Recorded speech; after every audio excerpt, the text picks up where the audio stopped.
Hello, I'm Daniel. I'm the founder of Garden Stack, and this is a quick guide to setting up your garden stack once you receive it. So the first thing you're going to want to do is separate the parts from their packaging and remove them from the box. So this is part 7, part 5, part 3, and part 8. I'll explain all of that in just a second. And finally, we have the base, which is part 1, and the 3 platforms. So I'm also going to separate these out just so we can see them all separately.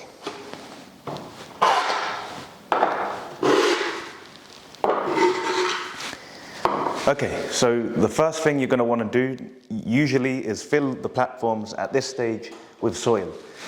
You can fill them once Garden Stack is already assembled, but in our experience it's a little bit more messy. So we recommend filling these at this stage with soil and with any plants or seeds that you're going to want to start off with.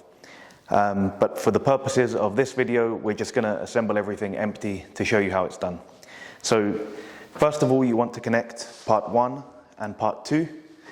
They're both numbered, so you've got part 1 here and part 2 on the inside, and they just fit together like this. And next, of course, is part 3, which is numbered on the inside. You just screw that in, and at the end, you want to give it a little bit of an extra squeeze just to make sure everything's watertight and working perfectly from the start when you fill your garden stack with water at the end. So just give it an extra squeeze, not too much that you break it, but a little bit of an extra squeeze at the end. Next is part 4, which is the mid-size platform, and again is numbered on the inside. So next you want part 5, which looks like part 3, but it has this porous section and is numbered on the inside again.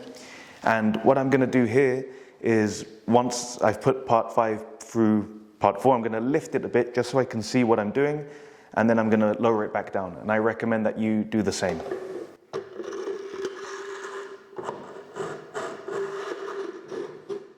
And at the end, you again just want to give it a little bit of a squeeze.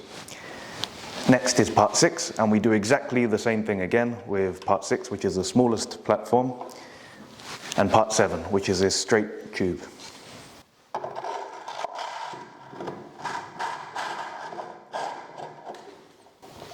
Yeah, and give it a bit of a squeeze at the end.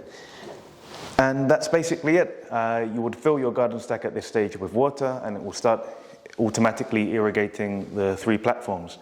There's part 8, which is just the lid, and that helps to seal everything off, just so it looks nice and to prevent the water from evaporating, so it lasts longer. We also wanted to mention 2 accessories, which you may or may not have in your particular order. You can see them actually on the garden stack behind me, the white assembled garden stack here. So I'm going to swap these around so we can discuss those 2 accessories.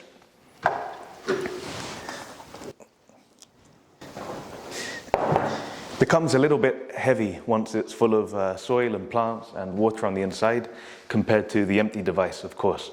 But it's still usually possible to pick it up and lift it around. So yeah, the first accessory that we really recommend is this top reservoir, which we call a balloon reservoir. It looks like a balloon shape. And it basically, very simply, just provides additional space to hold water. With this attached, you should get over a month of automated irrigation from your garden stack device. So we really recommend it, because without it, you'll normally get 2, maybe 3 weeks, but the water will go below the top platform probably after 1.5, 2 weeks. So you really want this in order to get over a month's worth of automatic irrigation from your garden stack. Another accessory that you might want in certain situations is the bottom reservoir, which I'll bring over now. So it's basically just a tray to catch any water. So you just put garden stack on top of it. And this can be handy only really if you're going to keep your garden stack indoors on a wooden floor or on a carpet, and at the same time you're going to irrigate by hand. And that's because the platforms, just like any normal plant pot, they have holes underneath as an emergency in case there's too much water, for example, you leave garden stack outside in the rain, or you irrigate it a lot, you need to have holes so that the roots don't drown. And so at the bottom, to catch any of that water, you might want the reservoir. And why would you want to irrigate by hand? Well, normally you wouldn't. The whole point of the product is that you just fill it from the top, whether you have the balloon reservoir or not. You just fill it and it irrigates automatically. But if, for example, you're going on holiday, you have the balloon attached, you have a whole month's irrigation, you might want to also irrigate by hand to get even longer. And also if you're planting seeds, they can work just by filling from the top and using our system, but very often with seeds, it's recommended to irrigate them by hand, manually. So in those sorts of situations, if you're keeping garden stack indoors, it can be really handy to have the bottom reservoir as well.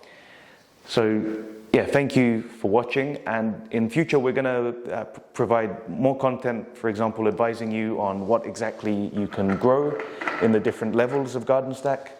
So generally speaking, on the top platform, we recommend you put whatever plant needs the least water among the plants that you've selected, and whatever needs the most water should go at the bottom. But really anything you could grow in a regular plant pot with the same kind of soil depth should grow here perfectly well. So you can really get creative with it, and we really look forward to seeing what you decide to grow in your garden stack. If you want to share photos with us on Instagram or Facebook, we really look forward to seeing what you managed to grow in your garden stack, and we really hope that this video was helpful to you in getting everything up and running smoothly from the beginning. Yeah, and thank you so much for supporting our product.